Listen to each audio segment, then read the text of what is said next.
Hey, what's up mga ka-airdrop and welcome back sa ating channel, ang Crypto Whisperer PH. So for today's video guys is quick update lang tayo tungkol sa MergePal airdrop guys, no? So kung wala ka pang MergePal guys is I suggest ko na gumawa ka na ng account at maglaro ka na rin upang makasali ka sa kanilang airdrop guys, no? Pero I think di ka na makakahabol ditong upcoming airdrop dahil ang kanilang snapshot ay mangyayari na sa December 26 this December guys, no? So malapit na ang kanilang snapshot and i-check natin ang kanilang announcement dahil meron silang inilabas na rewards checker guys, no? So pwede nating i-check kung ilan na magiging estimated allocation natin para sa kanilang darating na airdrop guys, no? So basahin muna natin ang kanilang update. So ito guys is tungkol lang to dun sa kanilang promo sa 12 days of Christmas, which is binibili yan guys, no? And then sa susunod, ito is changes to rewards criteria guys, no? So may mga pagbabago. So una is yung gold rank na minimum ay papalitan na ng platinum rank guys, no? So simula sa platinum pataas lang ang makakakuha ng airdrop this coming wala pa namang date pero soon yan guys, no? So simula sa platinum kasi dati guys is dapat gold pero nag-vote ang community na dapat gawin na lang daw platinum. So 70% of players voted in favor of this change. Ayun nga guys, no? So community ang nag-decide dito guys, no? Then yung mga early spenders ay makakakuha ng bonus. Depende doon sa kanilang spend journey simula nung nirelease siya noong October 24th. So ayan guys, no? Basahin nyo na lang din yan. Then magkakaroon din ng reward ang top 3 players ng kada league simula platinum pataas guys, no?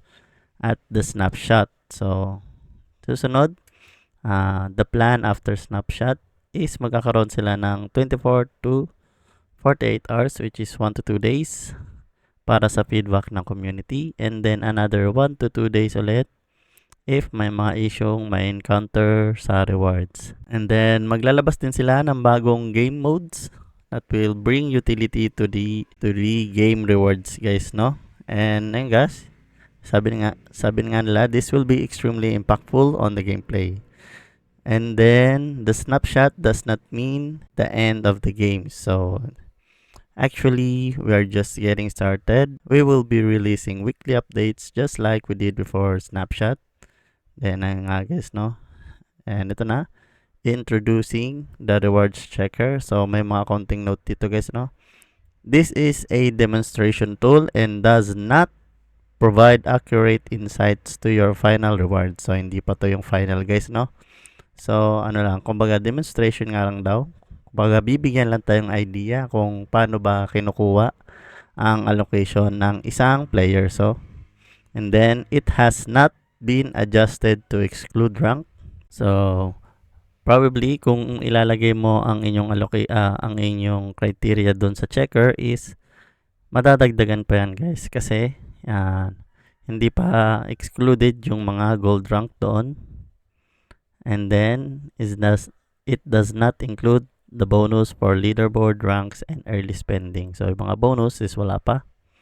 And it is designed to allow you to understand the formula for calculating rewards. So yung nga guys, no? So yung checker is pwede nyo i-access dito sa kanilang announcement sa Telegram. Then open lang natin para makita nyo rin. So ito guys, no? So lifetime gold earnings, lifetime spend, number of tasks, and check-in sa ton na. So check natin siya guys, no? So bawa dito sa akin. Close lang natin yan.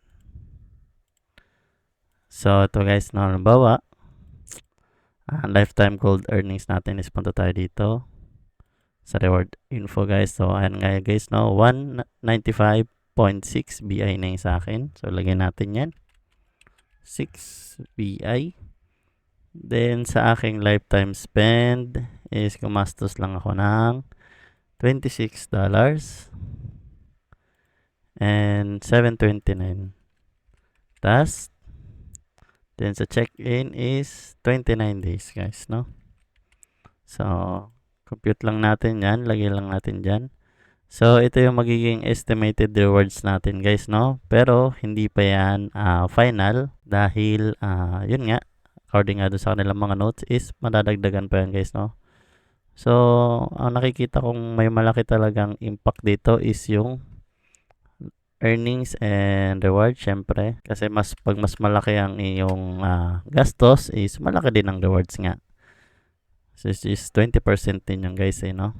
Pero kayang-kayang habulin ng spent yung inyong lifetime earnings kahit hindi ka masyadong mataas ang rank. Kung malaki ang iyong gastos is lalaki din ang iyong rewards guys, no?